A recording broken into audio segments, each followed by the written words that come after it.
हमारे Asha Kiran ventures limited में बहुत सारे व्यक्तियों ने इसका जो कहानी है उसको सुन चुके हैं, और बहुत सारे लोगों के जीवन में परिवर्तन भी आना शुरू हो गया है। एक ऐसी ही शानदार कहानी है जिसको आज हम सब सुनेंगे फिर से। और मैं बस यकीन के साथ कह सकता हूँ, जो भी सुनेगा बिल्कुल कुछ ना कुछ परिवर्तन उसके अंदर में आएगा। तो एक ऐसे ही शानदार कहानी को आज हम सुनने वाले हैं, और इसके लिए मैं चाहूंगा आप लोग प्रिपेयर रहें, तैयार रहें, बिल्कुल ध्यान पूर्वक सुने कि उसकी कहानी क्या कहती है, क्या संदेश है उस कहानी में, और उस कहानी से हम क्या सीख सकते हैं, हमें क्या मिल सकता है।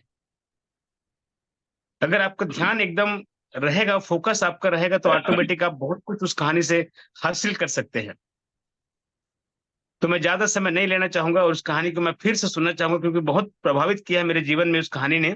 और आज मैं दौड़ रहा हूँ, आज मैं इस कॉन्सेप्ट पर चल रहा हूं, तो कहीं ना कहीं उस कहानी का प्रभाव मेरे जीवन पे पड़ा है। तो ऐसे ही आप भी आप चाहते हैं अपने सपनों को साकार करना, अपने जीवन को बेहतर बनाना, और बेहतरीन लाइफ को एंजॉय करना आप चाहते हैं, तो उस कहानी को जरूर सुनिएगा।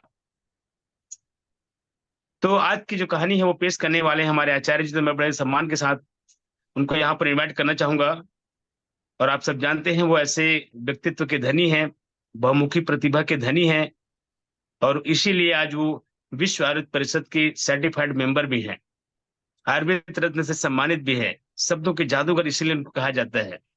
और आप सबने लाइव भी देखा है, वो माइंड पावर के ट्रेनर भी है। तो बेहतरीन शख्सियत, एक डायनेमिक पर्सन से आज हम उस कहानी को सुनेंगे। और मैं बिना देर किए उनको बुलाना चाहूंगा, आज के जो हमारे प्रवक्ता है मिस्टर आचार्य जी। तो बहुत बहुत स्वागत है सर आपका इस सेशन में। Welcome sir. Okay, thank you. Thank you sir. मेरी आवाज आ रही है? Yes sir, yes sir. Okay.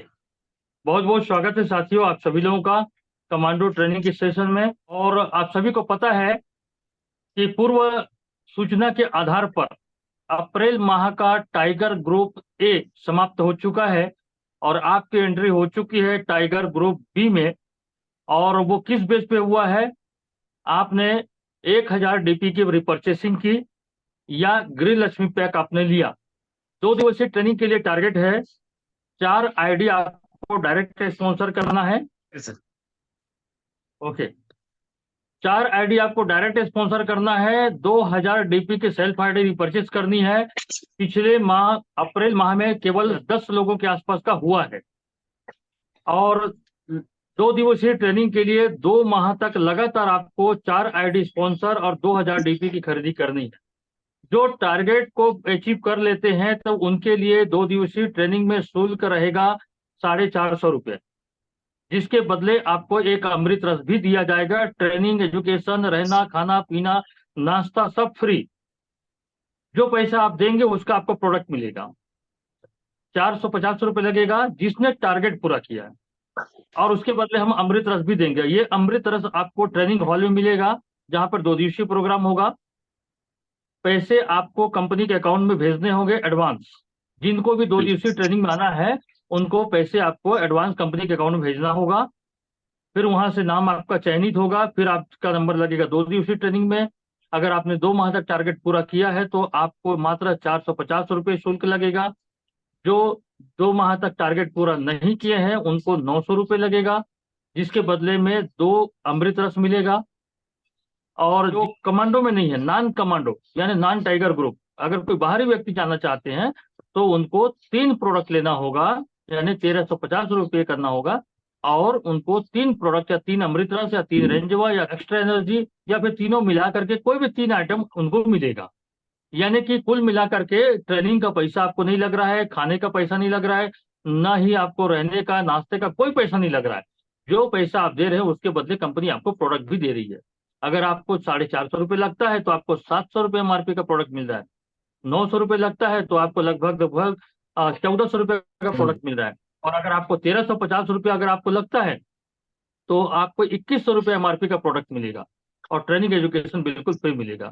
2 दिवसीय का ट्रेनिंग का महत्व क्या है, जिन्होंने इनको इस प्रोग्राम को अटेंड किया है उनसे पूछेंगे तो आपको बताएंगे कि वो 2 दिवसीय प्रोग्राम का पावर क्या है। और आज हमारे ऑनरेबल MD साहब ने 2 दिवसीय ट्रेनिंग को बहुत अच्छी तरीके से उन्होंने डिफाइन किया और एजुकेशन की पावर को बताया कि एजुकेशन का पावर कितना होता है, इस एजुकेशन से क्या हो सकता है।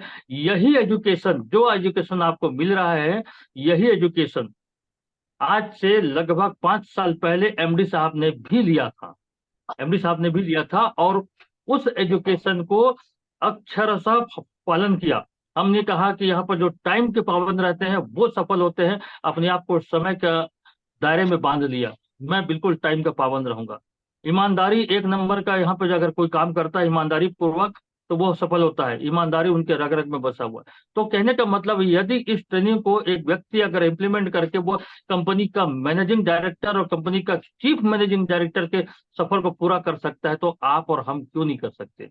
एजुकेशन वही है जो उन्होंने लिया था, वही एजुकेशन आपको मिल रहा है। अब देखने वाली बात ये आती है कि आप इस एजुकेशन को कितना इम्प्लीमेंट कर सकते हैं, अपने जीवन में आप कितना लागू कर पाते हैं, ये आपके ऊपर है। तो चलिए, आज का टॉपिक, मैं एमडी सर के बातों पर चलता हूं, फिर उसके बाद फिर भोलाराम की कहानी क्या है इसको हम सुनेंगे। तो साथियों, आज जैसे कि हमारे ऑनरेबल एमडी सर ने हमें सौगात दी है कि गृह लक्ष्मी पैक, गृह लक्ष्मी पैक में 10 प्रकार के प्रोडक्ट हैं। 10 प्रकार के प्रोडक्ट हैं, जिसमें हल्दी, धनिया, मिर्ची, मसाला, जीरा, चाय पत्ती, पेस्ट, हेयर ऑयल, शैम्पू और साबुन, ये 10 प्रकार के पैक हैं। ये पैकेज का नाम है गृह लक्ष्मी पैक। ये रिपर्चेस पैकेज है, ये इससे आईडी नहीं लगती। गृह लक्ष्मी पैक रिपर्चेस का है।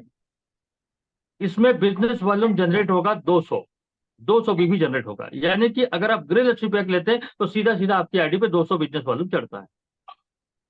अब एफएमसीजी से ज्वाइनिंग, बहुत सारे लोगों का डिमांड था कि सर एफएमसीजी से भी ज्वाइनिंग लग जाती। तो एफएमसीजी से ज्वाइनिंग के लिए भी उसका पैकेज बना हुआ है। जैसे कि आप 600 रुपए में 500 बीबी वाला आईडी लगाते हैं, उसी प्रकार से एफएमसीजी में भी आप आईडी लगा सकते हैं। तो उसमें जो प्रोडक्ट रहेगा वो हल्दी, धनिया, मिर्ची, मसाला, चाय पत्ती, पेस्ट और जीरा, जो कि हर घर की जरूरत है। इसको हर एक इंसान को लेना पड़ता है, हर एक इंसान इसको खरीदता है। अभी हो क्या रहा है कि कहीं पर भी हम जाते हैं विजुलेटर को लेकर के प्लान दिखाते हैं, तो कहीं कहीं पर महिलाएं भी रहती हैं। तो कई लोग हमारे जो है महिला को वो विजुलेटर पकड़ा के, रूट बूस्टर को पकड़ा के फोटो खिंचवा देते हैं। तो अगर उनको इस बिजनेस में लाना है तो एफएमसीजी के माध्यम से लाएं, क्योंकि ये उनके घर की नीड भी है। जब आप उनको बताएंगे कि यही सामान मार्केट से खरीद रहे हैं, मार्केट से आपको कुछ नहीं मिल रहा है, लेकिन यही सामान अगर आप इस कंपनी का ले लेते हैं तो आपका एक आईडी जनरेट हो जाता है। और एक आईडी जनरेट हो जाएगा और आपके माध्यम से अगर ये प्रोडक्ट बिकेगा तो आपको कंपनी से कमीशन मिलेगा। अगली बार यही प्रोडक्ट आपको डिस्काउंट में मिलेगा। इस प्रकार से आप उन्हें बता सकते हैं। तो जो भी महिला है जिनके पास में लेकर प्लान लेकर के जाते हैं आप, तो आप उनको एफएमसीजी से ज्वाइनिंग करा। अगर उस महिला को, वो उसकी नीड नहीं है, अभी उसको रूट बूस्टर की आवश्यकता नहीं है, क्योंकि खेती का काम लगभग समाप्ति की ओर है, अभी किसी भी व्यक्ति को रूट बूस्टर की आवश्यकता नहीं। हालांकि अपने को यह काम करना है, क्योंकि जस्ट खेती का काम आने वाला है, आज जानकारी अपने को देनी है। लेकिन कंडीशन विशेष की अगर मैं बात करूं, अगर कोई महिला है तो फिलहाल उस महिला को हम रूट बूस्टर बताएंगे तो वो उसको समझ में भी नहीं आएगा। तो उसके स्थान पर आप एफएमसीजी का किट अपने पास रखिए, ज्वाइनिंग किट रखिए और गृह लक्ष्मी पैक भी अपने पास रखिए। तो इस प्रकार से आप उस किट के माध्यम से उसकी आईडी लगा सकते हैं। तो यहाँ पर जो उसका बिजनेस वॉल्यूम जनरेट होगा 500 बीबी, तो 500 बीबी का पेयर जब मैच करेगा आपको 100 रुपए का कमीशन आपके खाते पे आएगा। 500 बीबी मैच करेगा इस पे, तो वहां पर 20% के हिसाब से 100 रुपया आपके खाते पे आएगा। और गृह लक्ष्मी पैक जो है वो आपका रिपर्चेस पैकेज है। अब दूसरी सौगात जो एमडी साहब ने हमको दिया था, तीसरी सौगात, वो ये था कि एग्जीक्यूटिव रैंक में, एग्जीक्यूटिव से सिल्वर, सिल्वर के बनते तक आपको अपनी रिपर्चेस जो कमीशन को प्राप्त करने के लिए आपको 100 बीबी की खरीदी करनी अनिवार्य होती थी। जब तक आप 100 बीबी की खरीदी नहीं करेंगे तब तक आपको रिपर्चेस का कमीशन जनरेट नहीं होगा। उसी प्रकार से सिल्वर रैंक से लेकर के आगे के जो रैंक है, क्राउन एम्बेसडर तक का जो रैंक है, वहां पर आपको अपनी सेल्फ आईडी पे 300 बीबी जनरेट करनी है। 300 बीबी का प्रोडक्ट लेंगे तो आपको रिपर्चेस का कमीशन आपको प्राप्त होगा। ये कंडीशन शुरू से चला आ रहा था। यानी एग्जीक्यूटिव से सिल्वर तक माने 24,999 बीबी तक आपको 100 बीबी की खरीदी करनी है, और जैसे ही आप सिल्वर हो जाते थे, सिल्वर एंड अबव रैंक के लिए 300 बीबी अनिवार्य था। अब इसको पूरा टोटल उठा के कॉमन कर दिया गया। कॉमन का मतलब यह है कि जो भी व्यक्ति आशा किरण वेंचर्स लिमिटेड से रीपर्चेस का इनकम लेना चाहता है, उसको सेल्फ आईडी पर 200 बीबी की खरीदी करनी अनिवार्य है। पहले जो 300 था उसको शिथिल कर दिया गया, 200 कर दिया गया, और जो 100 था उसको भी 200 कर दिया गया, यानी कि 200 कंपलसरी। एग्जीक्यूटिव से लेकर के क्राउन एम्बेसडर तक कमीशन पाने के लिए 300 बीबी की खरीदी नहीं करनी है, अब मात्र 200 बीबी की खरीदी करनी। अब ये 200 बिजनेस वॉल्यूम आप चाहे हेल्थ केयर के से करें, चाहे आप एग्रीकल्चर से करें, चाहे आप गृह लक्ष्मी से करें, क्योंकि गृह लक्ष्मी पैक में भी आपको 200 बीबी मिल रहा है। यानी कि अपनी आईडी पर अगर आप गृह लक्ष्मी पैक परचेस कर लेते हैं तो आपको रीपरचेस कमीशन आपके खाते पे आ जाता है।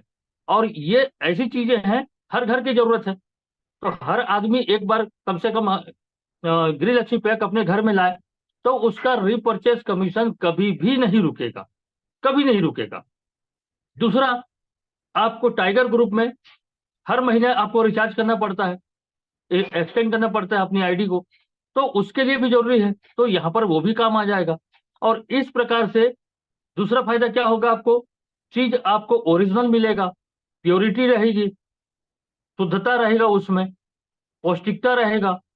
जब आप इसका इस्तेमाल करेंगे, खाएंगे, तो आपको उसका स्वाद ही कुछ आपको अलग लगेगा, मसालों के जायके आपको स्पष्ट महसूस होंगे। तो इस प्रकार से कम दिल में सुकून तो रहेगा कि हम कुछ अच्छा खा रहे हैं। दूसरी बात, इसी सामान को हम दूसरों को खरीद करके, दूसरे से खरीद करके पैसा हम बाहर भेज रहे हैं, यहाँ पैसा हमारे पास आएगा, हमारी कंपनी में आएगा, जिससे प्रॉफिट आपको होगा। तो मैंने हर दृष्टिकोण से फायदा ही होना है आपको। इसलिए जितने भी मेरे टाइगर हैं, जितने भी मेरे कमांडो ग्रुप हैं, हर एक कमांडो अपने घर में गृह लक्ष्मी पैक जरूर लाएं, साफ खाएं, अच्छा खाएं, और धीरे धीरे करके ये आदत में कन्वर्ट हो जाएगा। देखिएगा फिर आपके घर में ही आपकी श्रीमती बोलेगी, ये दीव मसाला, दूसरा मसाला गांव का नहीं चाहिए, आप वही मसाला लाइए गृह लक्ष्मी पैक का, क्योंकि आपको उसमें ओरिजिनल स्वाद आपको महसूस होगा।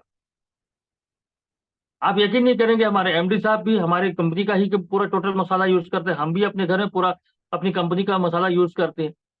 इसके पीछे दो तीन कारण है, वही मैंने बताया कि आपको सबसे पहले प्योरिटी, दूसरा बिजनेस वॉल्यूम, तीसरा और सबसे बड़ा जो कारण है मैं आपको बता रहा हूं, अगर आप और आपकी टीम में रीपरचेस की आदत अगर आप डालते हैं तो आपका अवार्ड रिवार्ड कभी नहीं रुकेगा।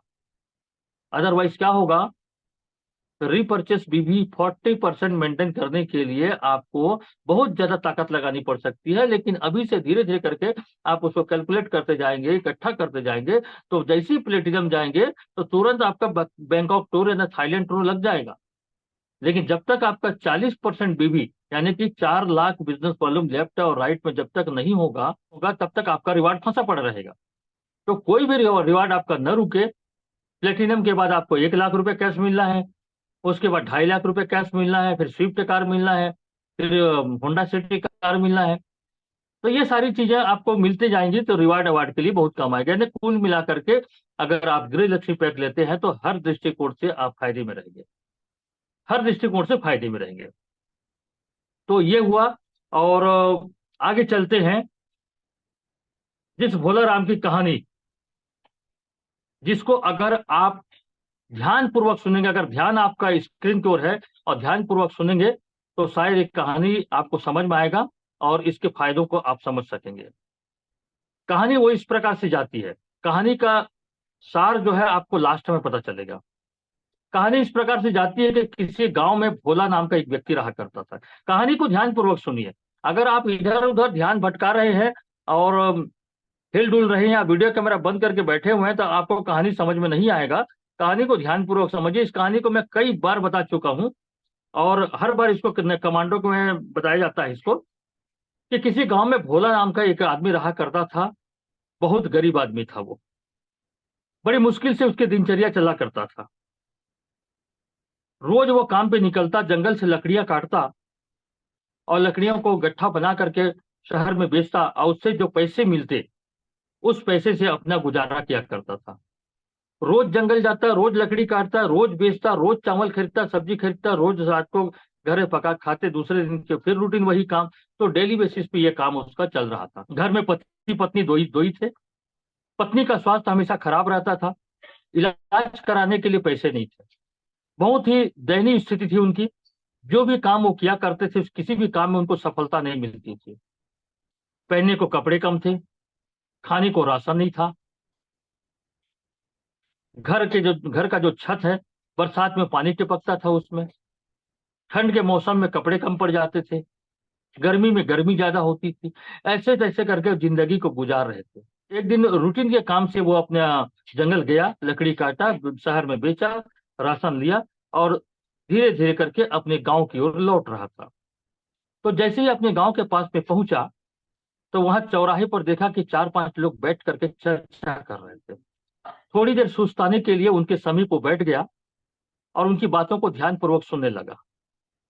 वो लोग चर्चा कर रहे थे कि हमारे पास वाले जो गांव है, जो कि यहाँ से 50 किलोमीटर की दूरी है, पास वाले गांव में एक साधु महात्मा आए हुए हैं, जो लोगों की समस्या को सुनते हैं और उसका समाधान बताते हैं और उसका हल उनको प्रदान करते हैं। भोला भी ये बात सुन रहा था। ये बात सुन करके भोला की आंखों में चमक आ गई। क्यों ना मैं भी जाकर के साधु महात्मा से अपनी समस्या का हल पूछूं, समस्या से निदान पाऊं। उन लोगों से पूरा एड्रेस लिया कि कहां पर आए हैं, किस वक्त मुलाकात होगी। सारा जानकारी लेने के बाद भोला खुशी खुशी अपने घर चला गया। घर जाकर के अपनी पत्नी को सारी बात बताई। पत्नी भी तैयार हो गई। बोले ठीक है, कल सुबह हम तड़के उस गांव की ओर चलेंगे। रात भर दोनों पति पत्नी विचार करते गए कि हम ये प्रश्न पूछेंगे, ये प्रश्न पूछेंगे, इस समस्या का निदान पूछेंगे, उस समस्या का निदान पूछेंगे। रात भर सोए नहीं। सुबह तड़के जल्दी उठे और खाने के लिए, रास्ते में खाने के लिए 2-4 सूखी रोटियां उन्होंने रख ली और दोनों पति पत्नी पैदल चल पड़े उस गांव की ओर। 50 किलोमीटर का दूरी था, लंबा सफर था। सुबह से निकले थे, चलते चलते दोपहर हुआ ही। तो बीच रास्ते में नदी पड़ता था। उस नदी में हल्का हल्का पानी बह रहा था। नदी को पार किए, नदी का ठंडा पानी पिए और वहीं पेड़ के किनारे बैठ कर सुस्ताने लगे। और जो रोटियां लाई थी उन रोटियों को उन्होंने खाया। खाने के बाद में थोड़ी देर बाद वो उठे और उस गांव की ओर चल पड़े। लगभग 1 घंटे के बाद में वो उस गांव में पहुंच गए। और वो साधु महात्मा का जो डेरा लगा हुआ था, गांव के बाहर लगा हुआ था। तो इधर से वो जैसे गए तो उनको दूर से दिखाई दिया साधु महात्मा का डेरा। उनको लगा कि हम पहुंच गए।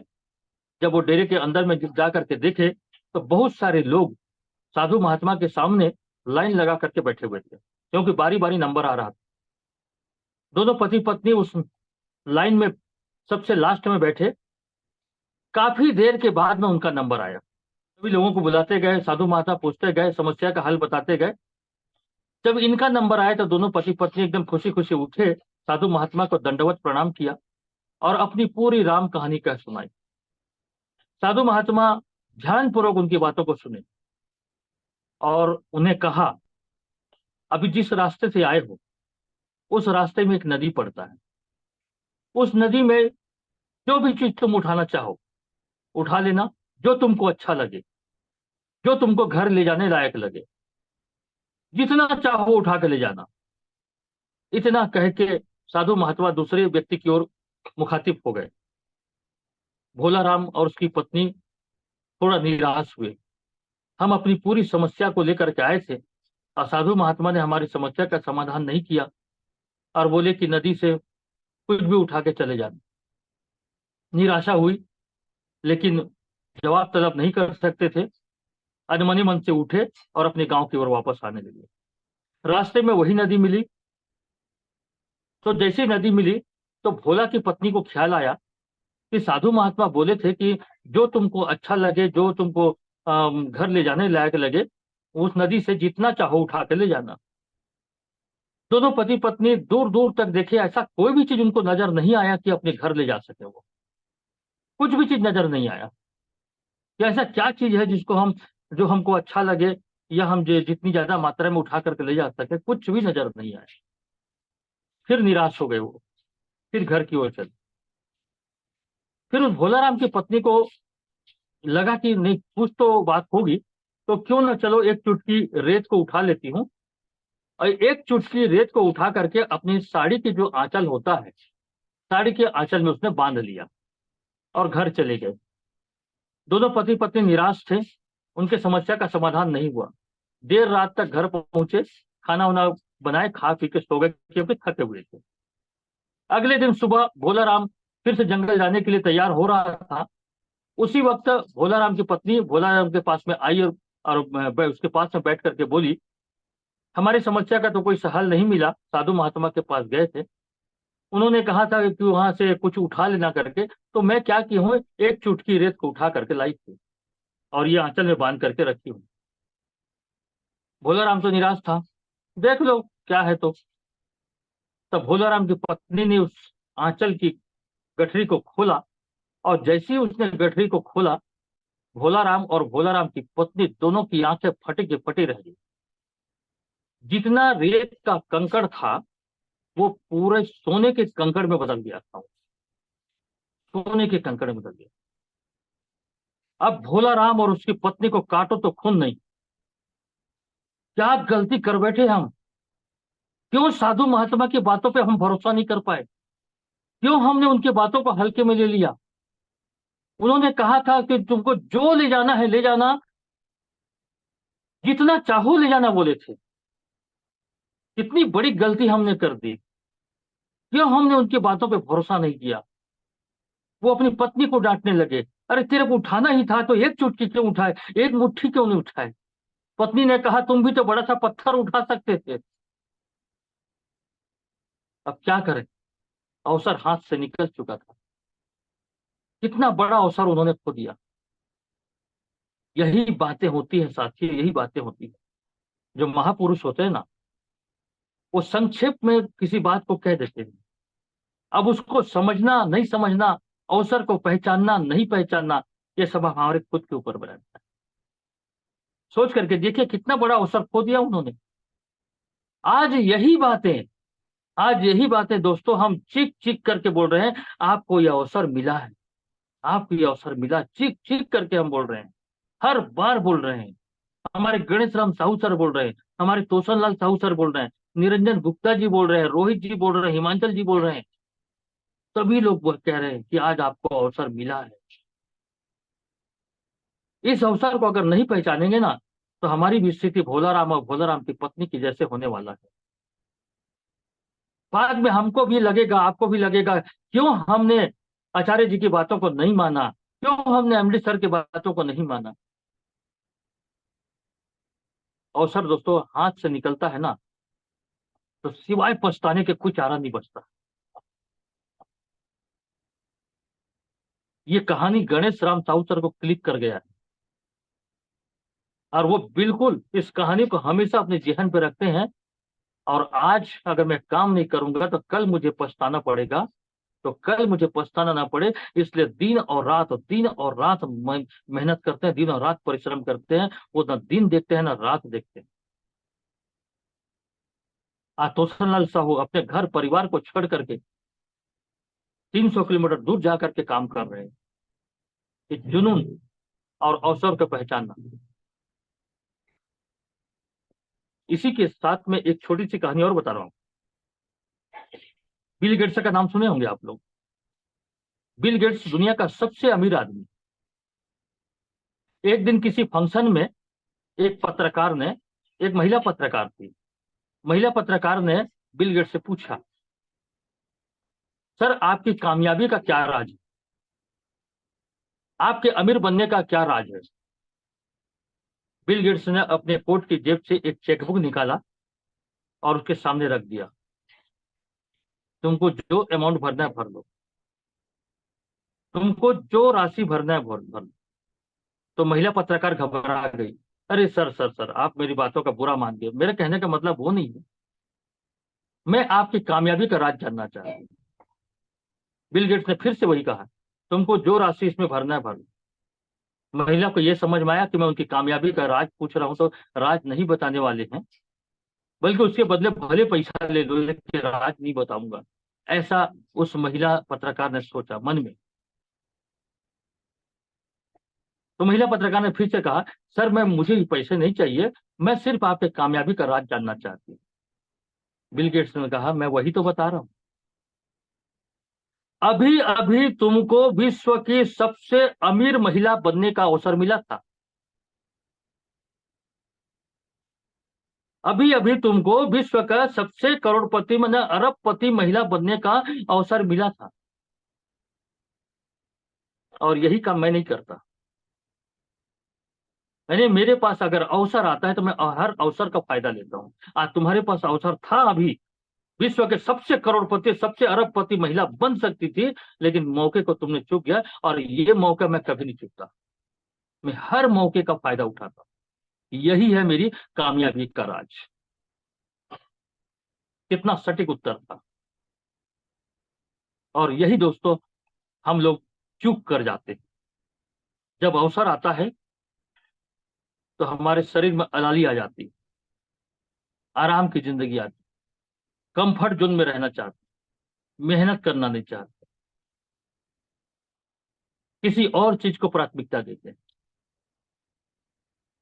और जब विपत्ति आती है तो भगवान के पास पहुंचते हैं, अगरबत्ती लगाते हैं, पूजा पाठ करते हैं कि भगवान मुझे इस विपत्ति से बचा दे। जो बिल गेट्स दुनिया का सबसे अमीर आदमी, दोस्तों उसने कभी लक्ष्मी का पूजा नहीं किया, कभी नहीं किया उसने। वो जानता ही नहीं है लक्ष्मी कौन, उसको वो जानता नहीं है राहु केतु कौन, वो जानता नहीं है शनि कौन है, वो राम कौन है, हनुमान कौन है, कृष्ण कौन है, कुछ नहीं जानता। और हम लोग बस इसी परपंच में पड़े हुए, पूरा धर्म कर्म, उपवास, शादी ब्याह, पार्टी, पूजा पाठ, ग्रह नक्षत्र का योग, राशि, जन्म कुंडली, हाथ की रेखा, किस्मत, भाग्य, सब इसमें उलझे हुए हम लोग। मैंने पिछली बार भी चर्चा किया था, राहु केतु का प्रकोप क्या अमेरिका के लोगों को नहीं होता होगा? क्या साउथ अफ्रीका के लोगों को नहीं होता होगा? क्या चीन के लोगों को नहीं होता होगा? वो लोग तो नवग्रह क्या है नहीं जानते, और हमारे यहाँ नवग्रह, नवग्रह शांत करा रहे हैं। मेरे को राहु का प्रकोप पकड़ गया है, मेरे पास 7.5 शनि चल रहा है। अब बार बार हम लोग मंदिर जाते हैं भगवान से पूजा पाठ के लिए, दिखाना चाहते हैं हम धार्मिक प्रवृत्ति के हैं। असल बात तो यह है कि मन में पाप है। करना हम कुछ चाहते नहीं, पाना बहुत कुछ चाहते हैं फ्री में भगवान से, फ्री में, फ्री में कुछ मिलता नहीं। कर्मण्येवाधिकारस्ते मा फलेषु कदाचन। जब तक हम कर्म नहीं करेंगे हमको कुछ नहीं मिलने वाली। कर्म करना पड़ता है, भगवान के भरोसे कुछ नहीं मिलता। कुछ लोग बैठे रहते हैं भगवान के भरोसे, एक डायलॉग आता है इस पे, भगवान के भरोसे मत बैठो, क्या पता भगवान तुम्हारे भरोसे बैठा हो, ये कुछ करे तो मैं उसको कुछ दूं, ये भी तो हो सकता है। तो दोस्त जब तक हम कर्म नहीं करेंगे हमको कुछ भी मिलने वाला है।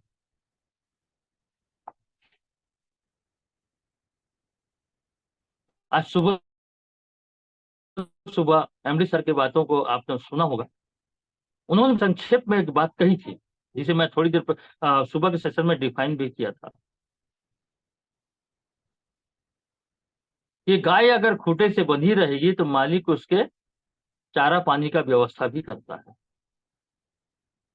अगर हमने आपको इस दायरे पे बांध के रखा है, अनुशासित करके रखा है, अगर हम आपको कह रहे हैं कि वीडियो कैमरा ऑन करिए लेकिन आप ऑन नहीं कर रहे हैं, हम आपको कह रहे हैं कि नियमित रूटीन पे अपना काम करिए, डेली बेसिस पे अपना वर्क करते चलिए, तो ये एक प्रकार का अनुशासन है। यानी कि हम आपको खूंटे से बांध के रखे, अगर आपके खूंटे से हमने बांध के रखा है तो ये कंटिन्यू सुबह का सेशन, दोपहर का सेशन, शाम का सेशन, कमांडो एजुकेशन, आपके दाना पानी का व्यवस्था है। ये आपको कैसे आगे बढ़नी है, कैसे काम करना है, आपकी पर्सनैलिटी कैसी होनी चाहिए, आपके घर के संस्कार कैसे होने चाहिए, बच्चों के साथ आपका बिहेवियर कैसे होना चाहिए, सामाजिक वर्चस्व कैसे बढ़ाने हैं, ये सारी चीज आपको यहाँ पर वो चीज सिखाया जाता है। और अगर इस खूंटे से, बहुत सारे लोग हैं इस खूंटे से अलग हैं, खूंटे से बनना पसंद नहीं करते। अब खूंटे से जो बनना पसंद नहीं करेगा तो देखिए ना, सड़कों पे बैठे रहते हैं रात को, ना उनके खाने का कोई ठिकाना रहता है, ना उनके पीने का कोई ठिकाना रहता है, ना घर है उनका, पानी बरसात में भीगते रहते हैं और अंधेरे में बैठे रहते हैं। बातों को गंभीरता से समझिए।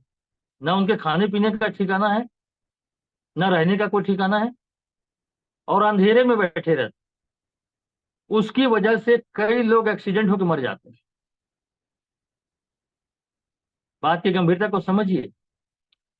जो खूंटे से बंधा नहीं है, अंधेरे में बैठे रहते हैं, उसकी वजह से दूसरे लोग एक्सीडेंट होकर मर जाते हैं, और कभी कभी खुद ही मर जाते हैं।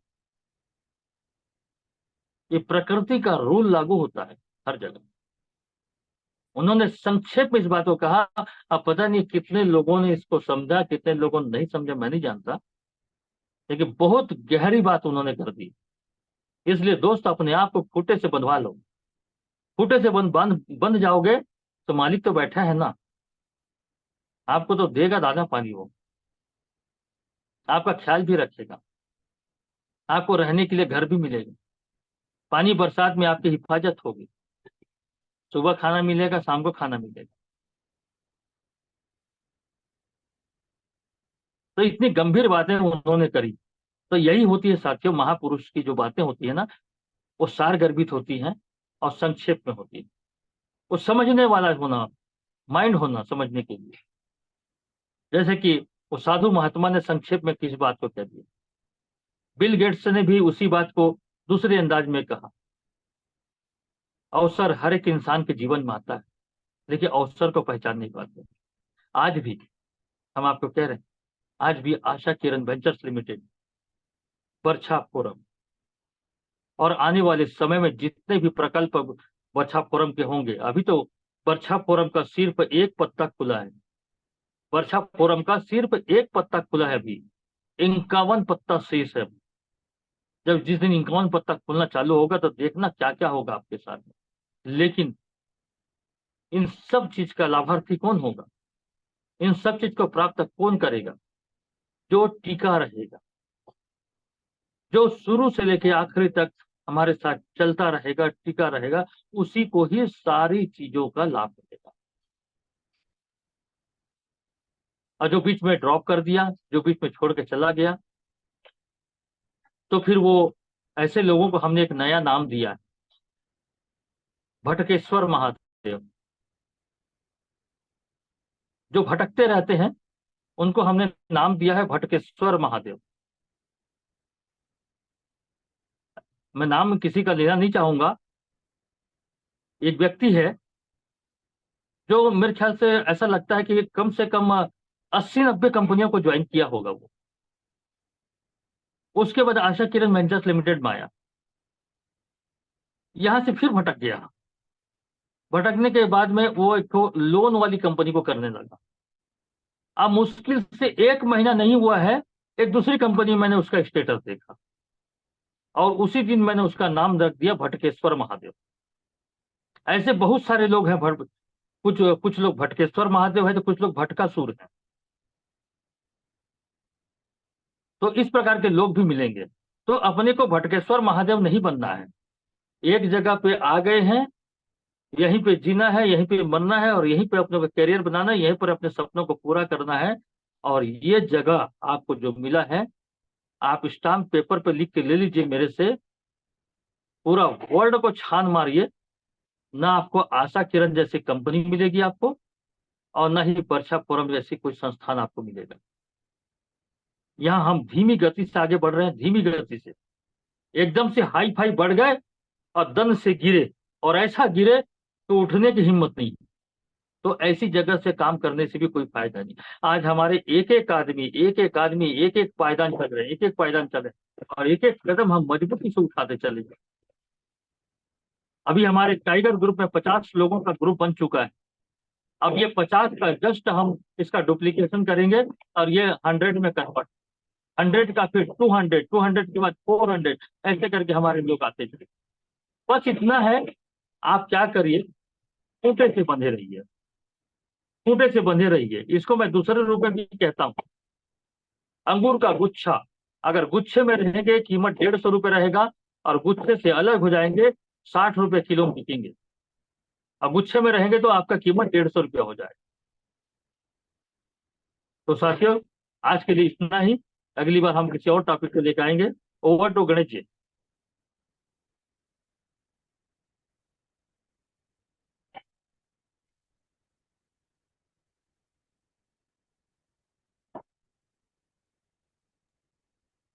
Thank you sir, thank you, बहुत बहुत धन्यवाद। आपने बहुत ही बेहतरीन सेशन आज लिया है, और साथ में भोला राम की कहानी के माध्यम से अवसर अवसर जो हमारे जीवन में आते हैं, उस अवसरों को हमें कैसे पहचानना है, उसका फायदा कैसे लेना है, ये आज आपने बहुत ही बेहतरीन जानकारी कहानी के माध्यम से दिए हैं आज।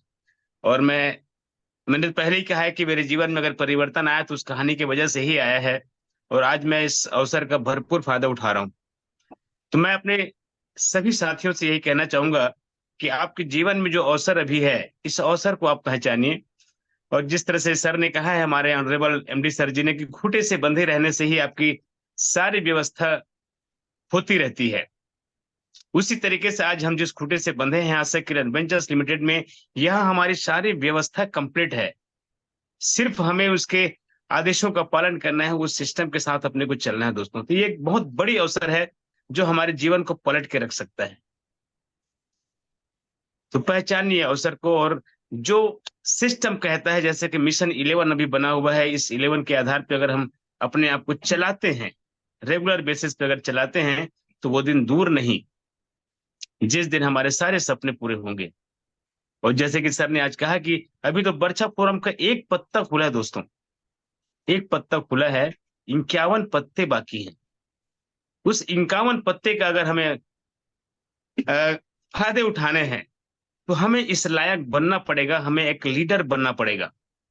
एक लीडर के जो गुण होते हैं, वो सारे चीजें हमें अपने आप में लानी पड़ेंगी, तभी जाके हम आने वाली टीम का लीडरशिप कर पाएंगे, और वो सारे 51 पत्तों को हम आराम से एंजॉय कर पाएंगे। तो बहुत बेहतर है, हमारा लाइफ बहुत शानदार है। इस बर्छा फोरम के माध्यम से एक बेहतर लाइफ हम जी सकते हैं, पर उससे पहले हमें एक मजबूत सोच, अपनी सोच को मजबूत करना पड़ेगा। हमें अपने आप में कुछ बदलाव करने पड़ेंगे, और उस बदलाव को हम जितनी जल्दी कर लेते हैं, उतनी जल्दी हमारे टीम में ग्रोथ होनी शुरू हो जाती है, हमारी टीम बढ़ जाती है। और जिस दिन टीम बढ़ेंगे दोस्तों, यकीन मानिए आपकी इनकम इतनी बढ़ जाएंगी कि आपकी सारी तकलीफें खत्म हो जाएंगी। सारा खेल माइंड सेट का है। हम माइंड को सेट ही नहीं कर पा रहे हैं, हम विश्वास ही नहीं कर पाते हैं। विश्वास की कमी बहुत घातक होती है। आप जिस रास्ते पे चल रहे हैं, कहीं ना कहीं विश्वास तो है आपको, लेकिन पूर्णतः विश्वास नहीं है आपको। अगर पूर्णतः विश्वास हो जाए, तो आपके कदम खुद ब खुद दौड़ने लगेंगे। क्योंकि जिस काम को करके आपको हासिल होनी है, वो सारी सफलता खुद पर ही निर्भर है, खुद पर ही डिपेंड है। तो हम क्यों ना स्पीड से करके उसको हासिल कर लें।